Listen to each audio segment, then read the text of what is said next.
Good morning, everyone. Thank you for being here. We're joined today by Chief of Detectives James Essig, First Deputy Commissioner Edward Caban, Chief of Department Jeffrey Madry, and others to provide updates on several high-profile investigations. Every day, the women and men of the NYPD are out there every single day in every New York City neighborhood working to keep people safe. Make no mistake, our officers will relentlessly pursue anyone that threatens that safety. The cases we will discuss today are further evidence of that dedication and commitment, and they continue to highlight the unmatched skill of your NYPD detectives.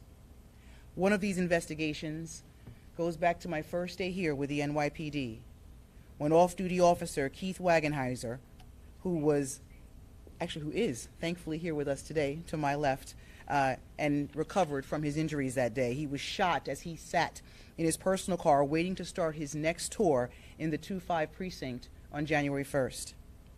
The shooter in that incident has been identified, arrested, and will now be held accountable for his actions. We will also update you on arrests made in a high-profile homicide from a shooting and in a drug overdose investigation. Your NYPD detectives, the greatest detectives in the world, have done extraordinary work in these cases. Now your detectives will need help to achieve the same results in another case. The case of 2 young people who were shot to death and their bodies left in a burning vehicle in the Bronx. If anyone has information about this incident or any other, we ask you to please call Crime Stoppers. Chief Essig will detail those cases in a moment, but before he does, I want to take a moment to stress that your NYPD officers and civilians are absolutely the very best at what they do. But as we know, nothing is accomplished in our profession alone. So we want to thank all of our law enforcement partners, the media, and the members of the public who aided us in the cases that we have solved. We all contribute to keeping our neighborhoods safe. We all share in the mission of public safety. This department will do everything possible to keep New Yorkers safe and make them feel safe too. It's all part of that promise we make to the people we serve, and the NYPD's focused, intelligence-based policing is keeping that promise. Chief Essig will now provide further details on these investigations.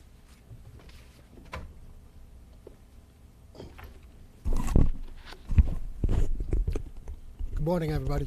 I'd just like to introduce my team with me here today so far is Brian Gill, the Investigative Chief of Manhattan North, Brian Hennessy, the Investigative Chief of Manhattan South, and they're here with Lieutenant Turgensen from the 2-5 Detective Squad, Lieutenant Leonardi from Manhattan South Detective Squad, and Lieutenant McKenzie from the 3-4 Detective Squad. So I'd like to update you on some significant cases that were brought to a successful conclusion. In particular, 2 cases that Manhattan detectives did an extraordinary job and relentlessly kept at it and were able to make a significant arrest. I'd also like to thank the Manhattan District Attorney's Office for their unwavering commitment in these cases. So the first case occurs on Saturday, January 1st at approximately 6:15 a.m. in the rear parking lot of 120 East 119th Street, which is the 2-5 precinct station lot. An off-duty police officer sustained trauma to the left side of his head from a fired bullet. P.O. Keith Wagenheiser had just completed his tour and was attempting to get some sleep before his next scheduled tour. He was awakened by blood on his face and the rear passenger window shattered from a .45 caliber bullet which was recovered at the scene. After a nearly year-long investigation, a Manhattan grand jury was commenced on Wednesday, December 14th. On Monday, that grand jury returned a true bill indictment.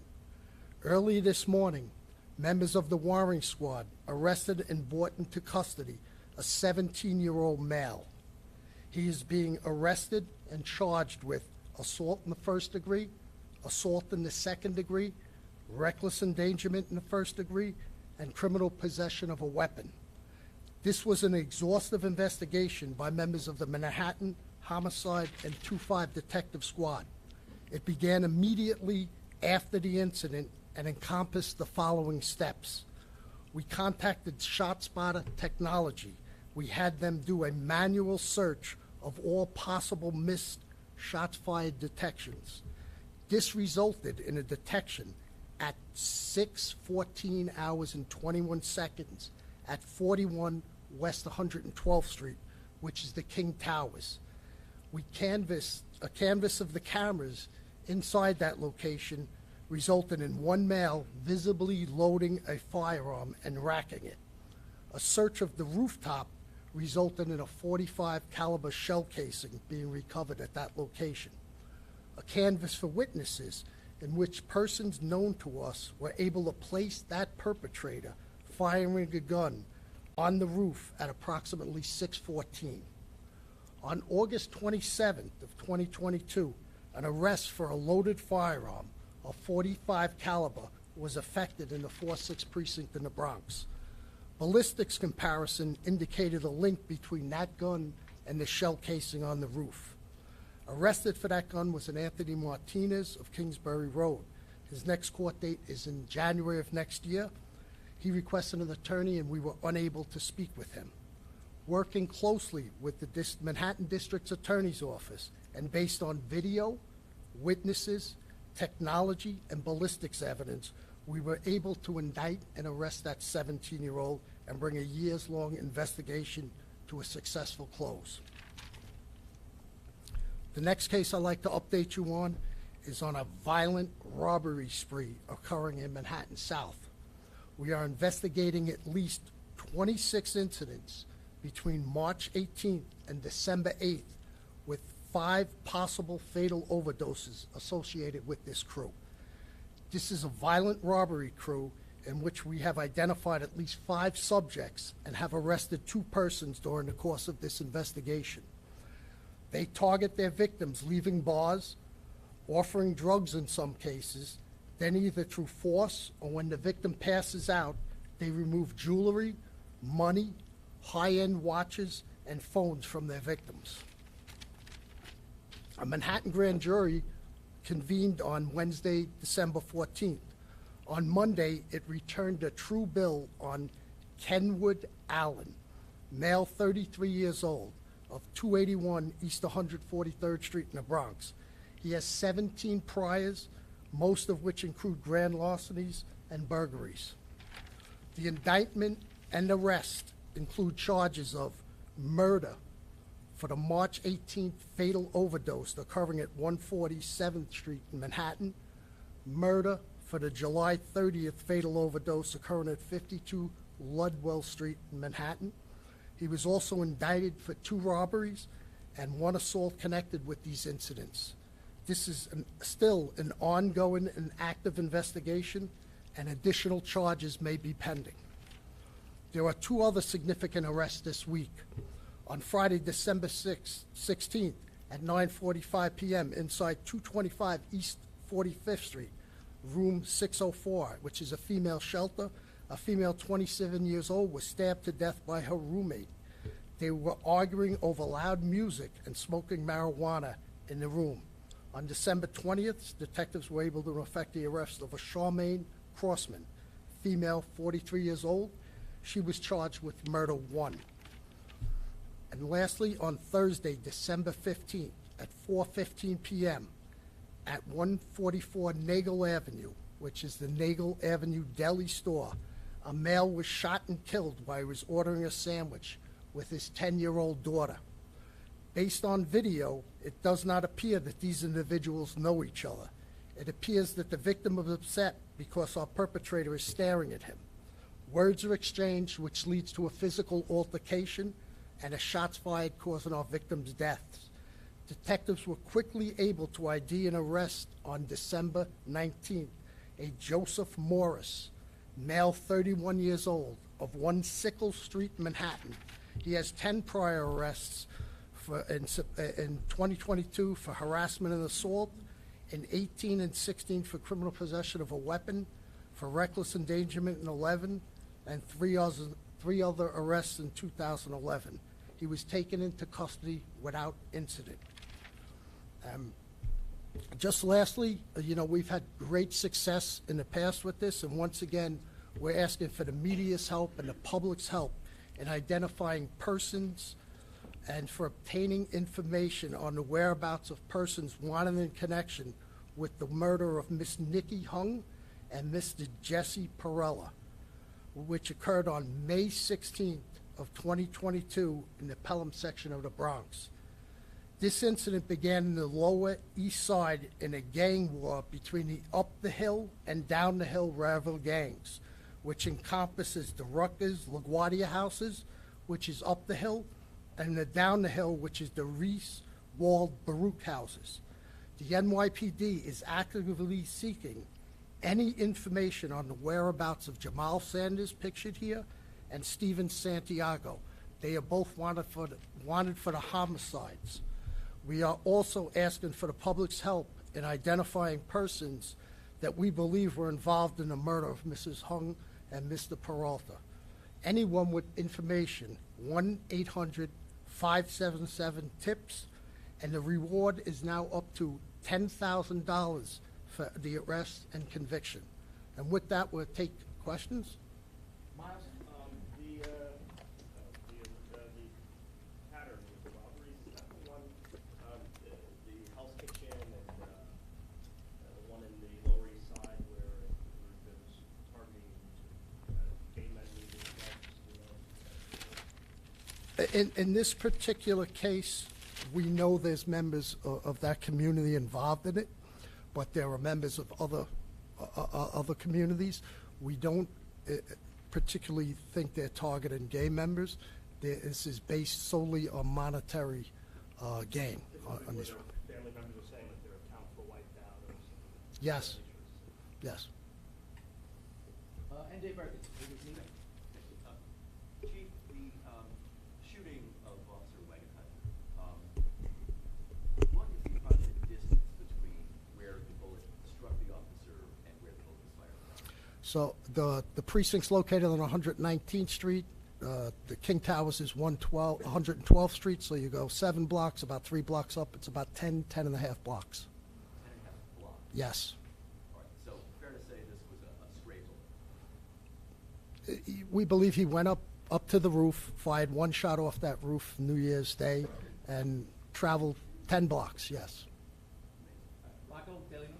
Chief, is it celebratory gunfire and the shot spotter alert? Was that an alert that was initially missed by shot spotter, or did that in fact come over at the time? The shot spotter alert has certain parameters to activate a shot spotter alert, shots fired for the police officers. That shot didn't rise to the level of activation. We went back, looked at ones that weren't activated, and then did canvases. A very thorough investigative work done by the precinct detectives. Was it celebratory gunfire, and can we hear from the witness? Celebratory gunfire, we don't know. We haven't talked to him at that point. As we talked about, 11 blocks distance, wasn't targeted. He went up to the roof and fired a shot. John Doyle, CBS. Also, can we hear from the Officer Wagenheimer? Yeah, sure. Do you want to say a couple of words, Keith? Cole? We're going to go to John Doyle, CBS. Have you seen in the cases where a bullet traveled that far of a distance? And as far as the gun goes, they know how the gun got from Harlem to the Bronx? Yeah, bullets, that's why it's so important that we take guns off the street, because bullets travel a far distance. So I think we've taken over 7,000 guns off the street, and we will continue to do so. As far, what was the second part of your question? How did the gun get from, how did they determine how the gun got from Yeah, we haven't determined how that gun, but in prior cases where you see guns used in commissions of crimes, they kind of be sold and moved along through different various ways, but we haven't. The investigation hasn't led to how that gun wound up in the Bronx. Mark Morales, CNN.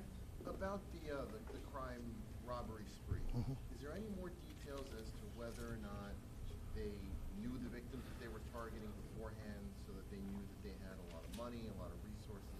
And can you talk about the substance that they used and they slipped into their drinks why that killed some people and not others? Thank you. You got it?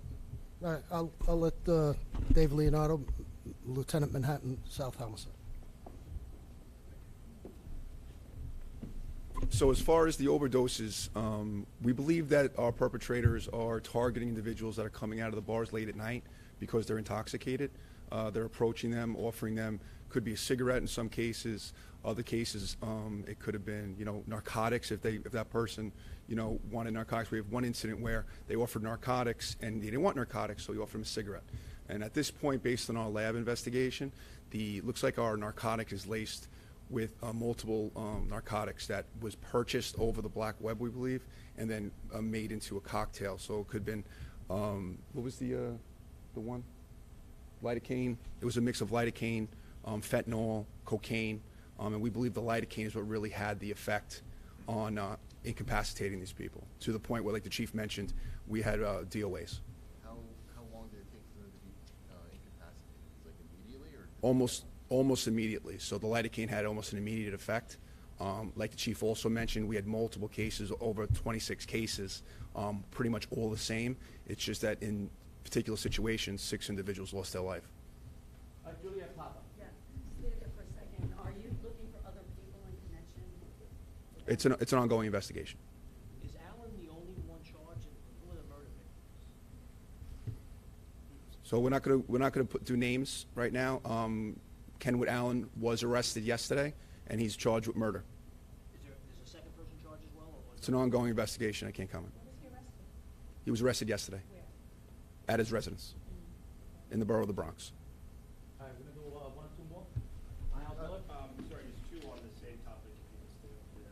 Can we get, what should people know if they're going out, in order to keep themselves safe? And can we confirm if John Berger and Julio Ramirez are 2 of the people who died in that, in this drugging situation? We're just trying to make sure that we have the right case. There's a couple of similar patterns we've talked about involving overdoses, targeting people down. I believe that one is a different pattern than this. And your second question? Which people know if they're going out? Yeah, we've been a big public safety campaign, going out, being very careful of your surroundings. When you're in bars, when you're out drinking, be very cognizant of your drinks. We've been blasting that out through the media, through targeted social media ads and so forth. All right, Tina Moore, this will be our last question. Chief, where is the suspect in the 2-5 precinct? He's already in jail when he was indicted? Is that right? We grabbed him at a secure facility in Queens. That's where he was. No, we brought him out. He's being processed in the 2-5 precinct as we speak. Just tell them how you're feeling. Can you step up?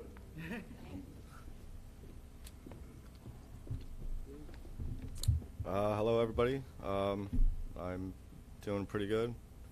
Just glad to be alive and be before you guys. Thank you all for coming. Happy holidays to everybody. What would you say about the arrests? The fact that they made the arrests? Thank you, everyone. Thank you. Thank you.